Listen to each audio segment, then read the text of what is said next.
Boa noite a todos. Eu sou Raimundo Alberto, presidente do Instituto Cultural Chiquinha Gonzaga, e nós, desde 2012, nós temos a grande felicidade de estar participando desse projeto, debate cultural. Em 2012, com o Rei Lia, em 2013 e também em 2014, que estamos continuando com o Mercador de Veneza, e agora com esse belíssimo texto de Ibsen, Casa de Bonecas.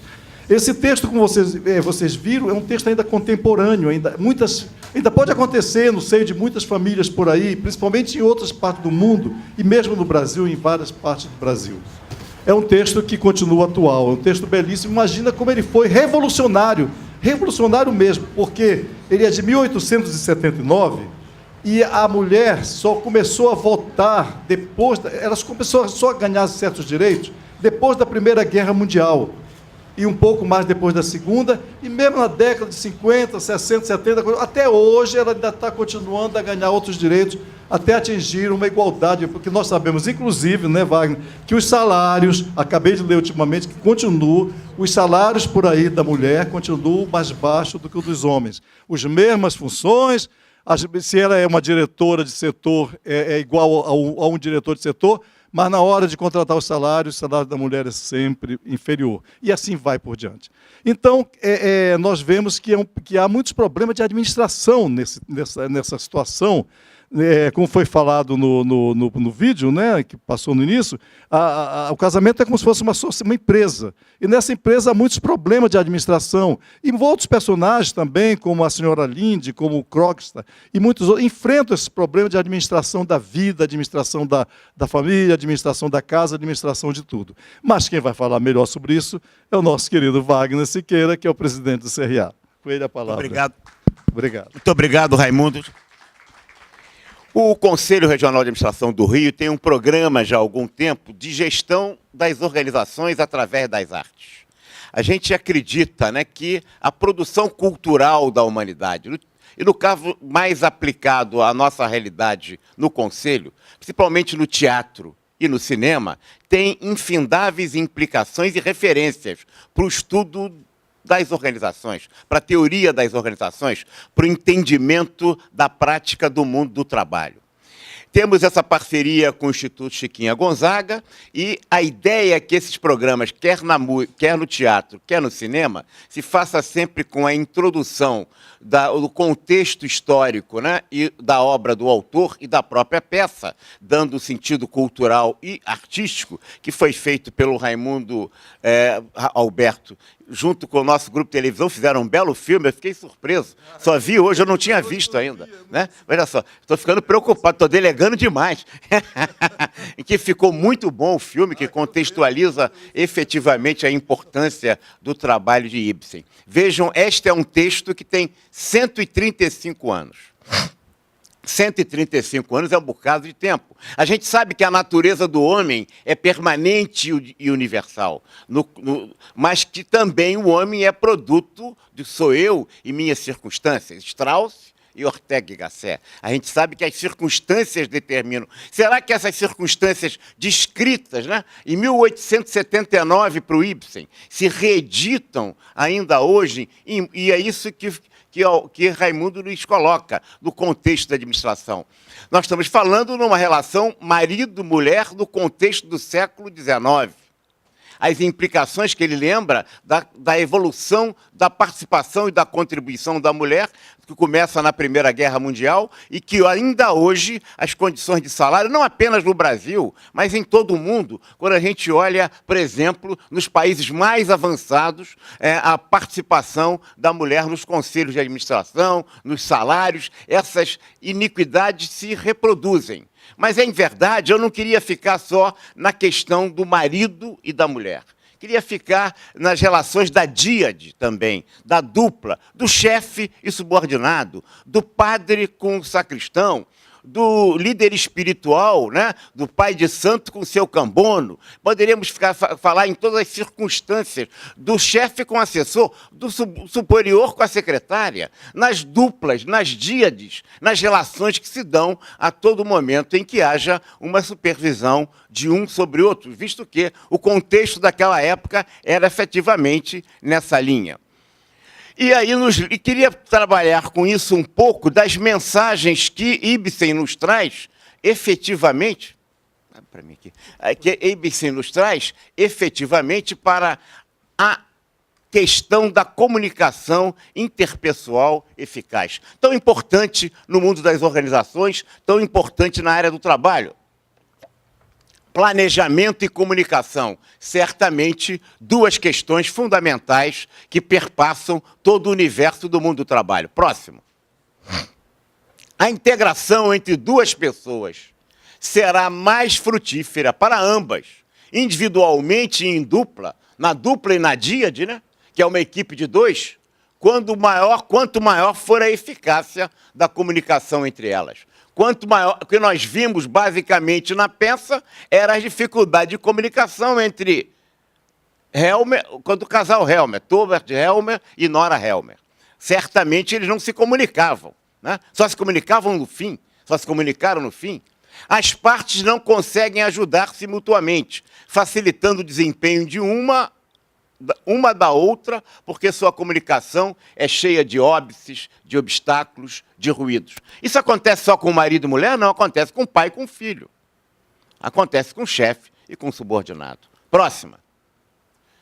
Certeza de relações e confiança mútua. Em verdade, o que nós estamos falando nessa crítica contundente de Ibsen em 1879 é o que acontece com o cotidiano de todos nós. Será que se consegue construir uma relação de certeza? Será que se consegue construir uma relação de confiança mútua? Que não é um ponto a atingir, mas um processo a assumir. Não é um ponto de construção a que se chega, mas é uma maneira de caminhar. Que não é fixa, portanto.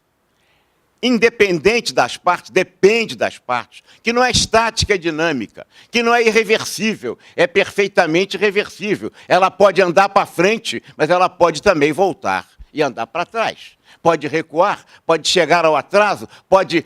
Nem sempre o processo se faz pelo avanço, né? Aliás, o processo histórico mostra que existe alguma lei da história, talvez seja a decadência.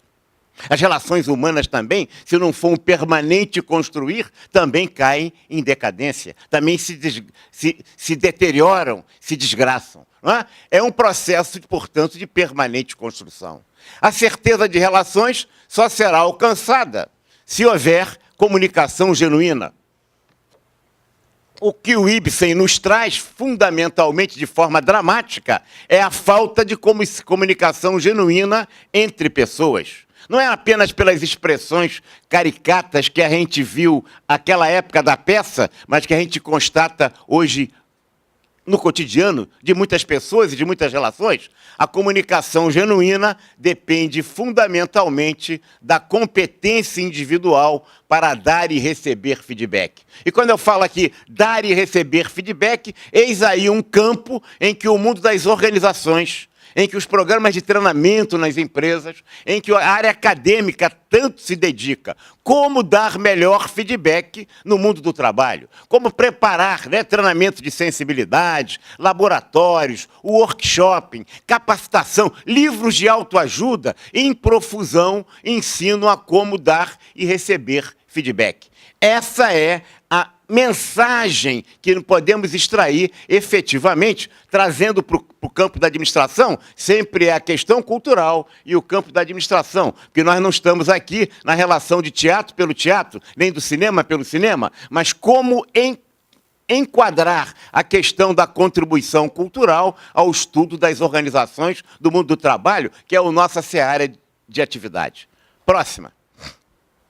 Complexos éticos do relacionamento interpessoal. O que eu gostaria de destacar aqui, e que a peça nos mostra de forma muito clara, é o conteúdo e a motivação.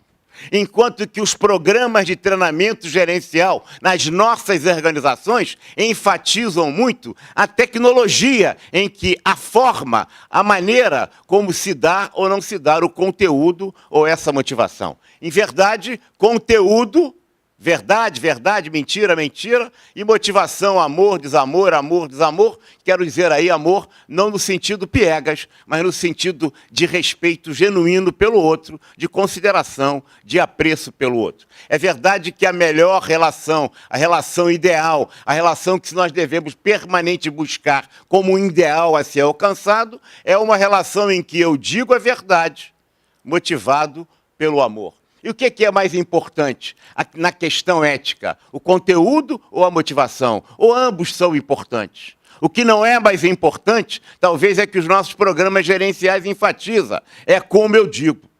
O que nós estamos tratando é, eu digo a verdade por uma motivação de respeito, de apoio, de apreço, de consideração pelo outro. E aí a relação se constrói, e aí a relação se estabiliza, e aí a relação evolui e progride.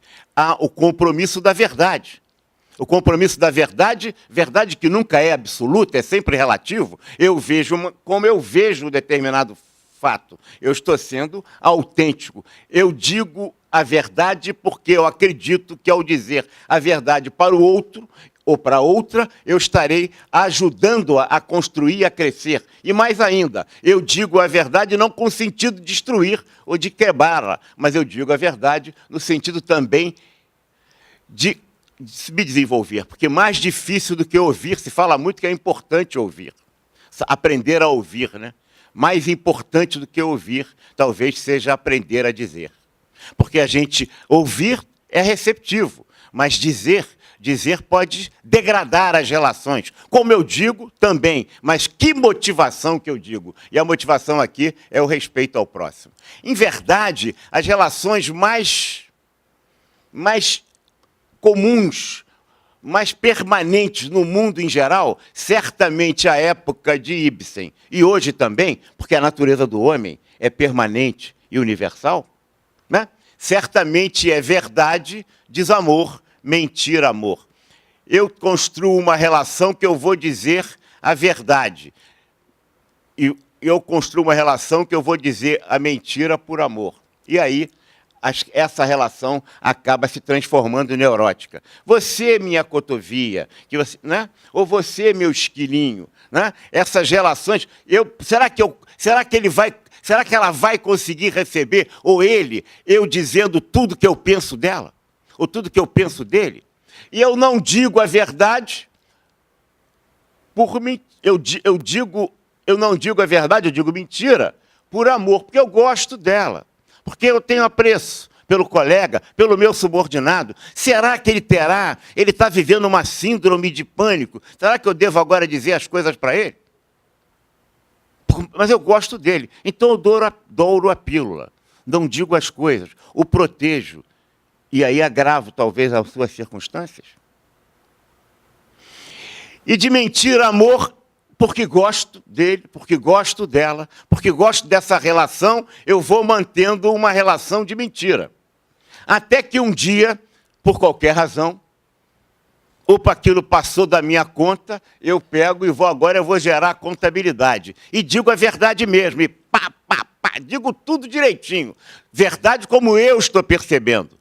E essa verdade bate na pessoa, mas a pessoa percebe qual é a minha motivação. A minha motivação é dar-lhe um troco, é dar-lhe um cacete, é dar-lhe uma cacetada. E aí, mesmo que o conteúdo seja verdade, a pessoa talvez não encaixe tanto. Porque aí preciso, o que está implícito na peça do Ibsen é a importância da motivação no processo de feedback. Qual é a motivação? Porque as pessoas não percebem só pelo que dizem, pelo que falam, mas por expressões faciais, por gesto, por tonalidade de voz, pela maneira de dizer, pela forma como eu me comunico. As pessoas têm N maneiras de se comunicar. E a comunicação é integral, não é só o que é dito. Aquele dito é verdade, mas aquele dito, da forma que foi dito, claramente define uma motivação de ofender, de desamor, de desapreço, de desrespeito. E aí a pessoa fica trombuda, a pessoa não encaixa, a pessoa não incorpora e fica zangada e não processa aquilo. E eu começo a pensar com meus botões. Dias depois, será que eu devia ter feito isso com ela? Ou devia ter falado isso com ele?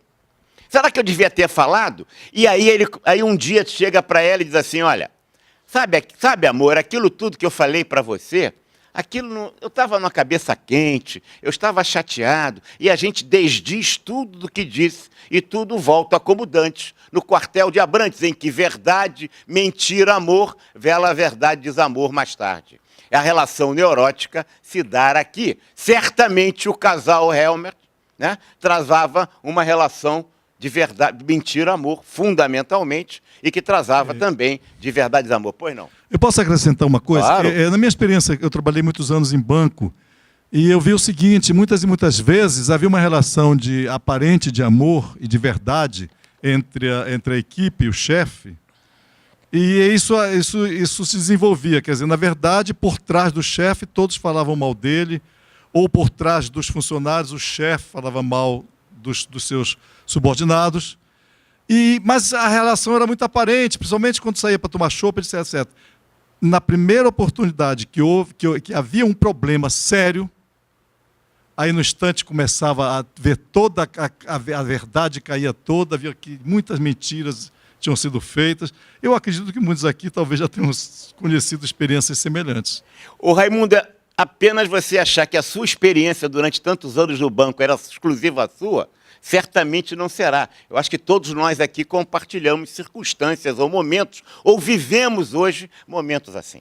Em verdade, pior que isso não é só no mundo da empresa. Muitas vezes é com nossos filhos, com a nossa mulher, com o nosso marido, com o namorado, com o noivo, enfim. Há relações, o professor com o aluno, esses contextos se estabelecem em que uma relação de conteúdo, né? Estamos falando de complexos éticos do relacionamento interpessoal, de verdade e mentira, verdade, desamor, mentira, amor. Mas até que chega, afinal, um dia em que a nora, ao se identificar claramente, né, que não havia mais saída, ela pega a malinha e vai embora. E aí é o Vietnã, é a guerra total. Agora não tem mais jeito, não só falo verdade, não foi o caso da peça, mas às vezes a gente fala também, até mentira a gente aumenta, o importante é derrubar o outro. E vai embora. Eu não sabia que eu vivia há 8 anos com meu marido, pai de meus 3 filhos, e esse cara era simplesmente um estranho para mim. Quantas vezes no mundo do trabalho a gente não vivencia esse tipo de experiência? E são os complexos éticos, né, do relacionamento humano dentro do mundo da organização, destacando sempre a questão do conteúdo e a questão principalmente da motivação. Qual é a motivação que nos leva a dar e a comunicar esse conteúdo, verdade ou mentira? Próxima.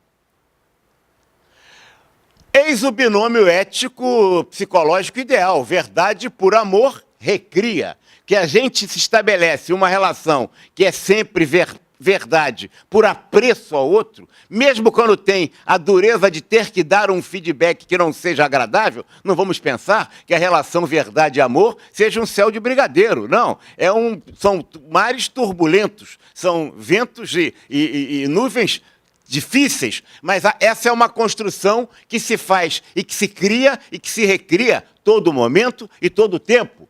O conteúdo das mensagens que trocam entre si é autêntico, íntegro, veraz, verdadeiro. Não há eufemismo, dorações de pílulas evasivas, tergiversões, meias mentiras.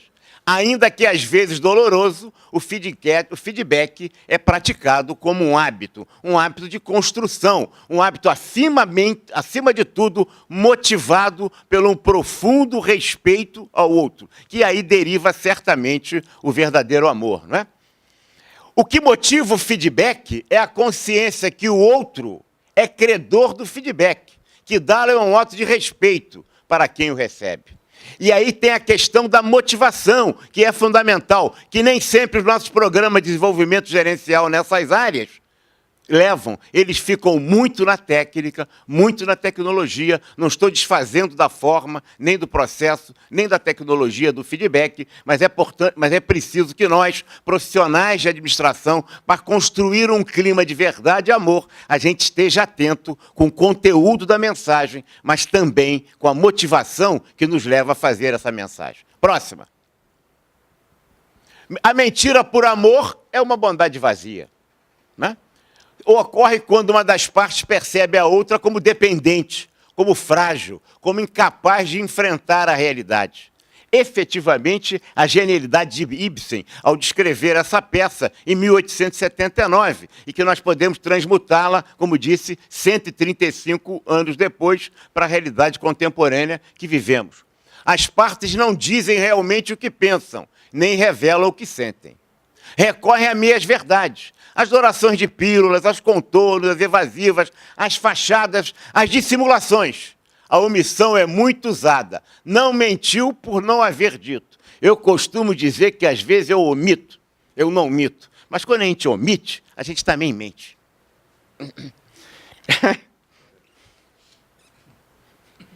Próxima. A mentira por amor é bondade vazia. Já que você disse, eu também acho. Eu não ia dizer isso não para você, que eu não queria magoá-lo. Mas já que você disse, eu também acho. Ora, não é hora. Ora, você está exagerando, né? É melhor que o outro mesmo descubra, te diz assim também. Pois não suportaria o feedback. Será que essa pessoa teria capacidade de ouvir o que eu tenho que dizer para ela? Então eu não digo. Deixa ela descobrir sozinha. Se fosse comigo, eu preferiria que me dissessem. Mas ele é tão frágilzinho, ele é tão frágil, está tão velhinho, não vou dizer as coisas para ele, não. Ele não tem estrutura para isso.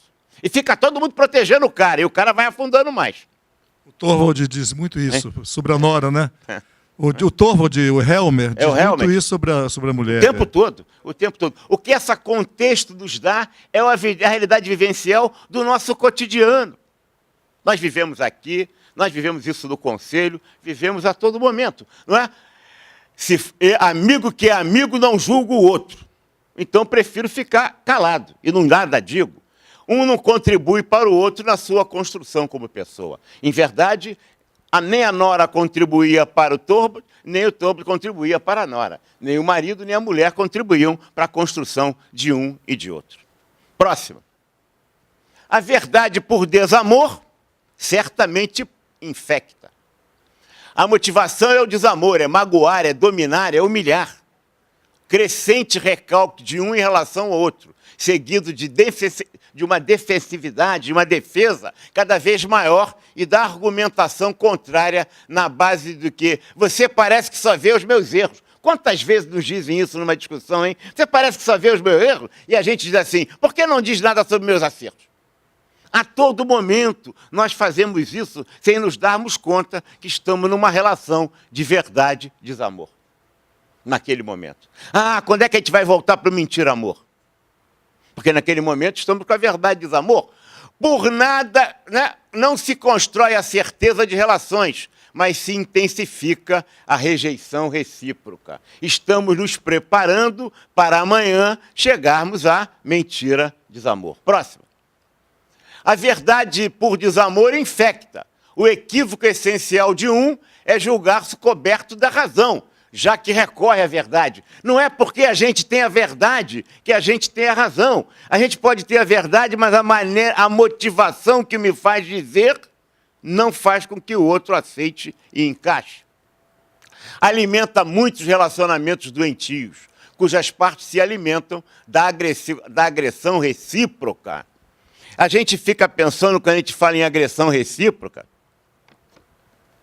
a gente logo pensa em grosseria, em gritos, em berros. Nem sempre é assim. Às vezes se faz grosserias, né? Com a causticidade pode estar na alma, escondida num sorriso. A acidez costuma estar no fundo. Às vezes, com a voz baixinha, sem grito, as pessoas magoam muito mais do que se tivesse dado um berro com a gente. Né? Em verdade, não é sempre grosseria. É claro que a grosseria é uma maneira, é uma forma, mas a gente não pode esquecer que essa grosseria também se faz de forma clandestina, subterrânea, subreptícia. Próxima. A mentira por desamor, evidentemente, putrefaz. Quando falta respeito, a mentira é usada sem limites, sem qualquer pejo. E se torna quase impossível higienizar uma relação baseada na mentira desamor. E acaba a mulher, ou o marido, ou o chefe, ou o subordinado, pegando a mala, pegando o boné e deixando aquele espaço como a única e decidida forma de se livrar e se higienizar a relação. Próximo.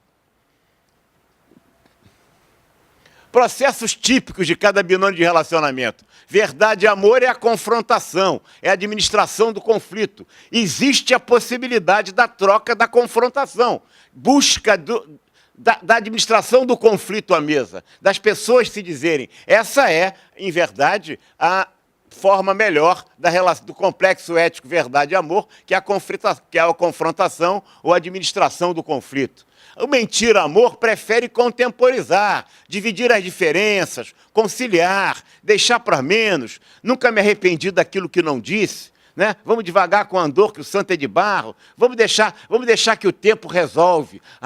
Porque o tempo é o senhor da razão. E não se confronta. E se constrói uma relação cada vez mais na mentira-amor. Verdade desamor e mentira desamor certamente é a agressão, é o conflito aberto, é a guerra sem quartel. E para terminar, né, a comunicação eficaz é muito mais uma função dos componentes motivacionais, por que e para que dizer, e dos componentes éticos, o que dizer, do que da tecnologia, como, onde e quando dizer. Que aí a gente entra e aí está a grande mensagem para nós, a meu ver, e certamente as outras óticas de administração poderão ensejar a análise dessa peça, mas, a meu ver, a grande contribuição de Ibsen para o estudo das organizações, nesse momento, a questão da motivação e do conteúdo da comunicação interpessoal eficaz em relação ao feedback. Muito obrigado pela atenção.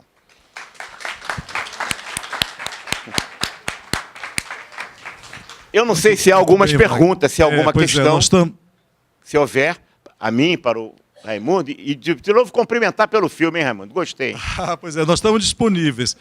Mas antes eu queria, eles não estão aqui mais, mas eu queria dizer que nós queremos agradecer, né, aos atores, ao nosso Lula Bastos, autor da trilha sonora, a Eva Procter, que fez porque hoje é uma estreia, né? É uma estreia hoje.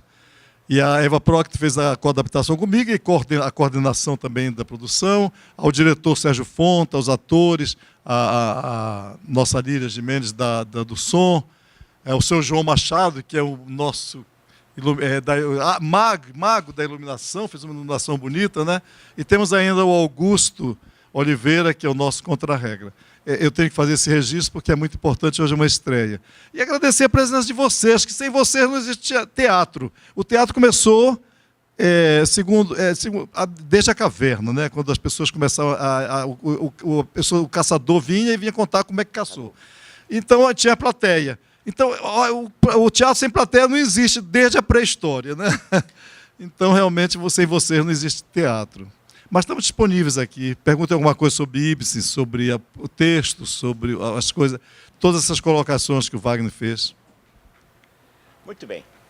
Muito obrigado a todos. Já fizemos mais de 30 apresentações do Rei Lear e Mercador de Veneza, e hoje começamos junto numa parceria com o Instituto Chiquinha Gozinha, sempre nessa perspectiva, agora com Casa de Bonecas. Vamos fazer outros. Muito obrigado, hein? E muito obrigado ao Conselho por mais essa oportunidade. Muito obrigado a todos. Boa noite.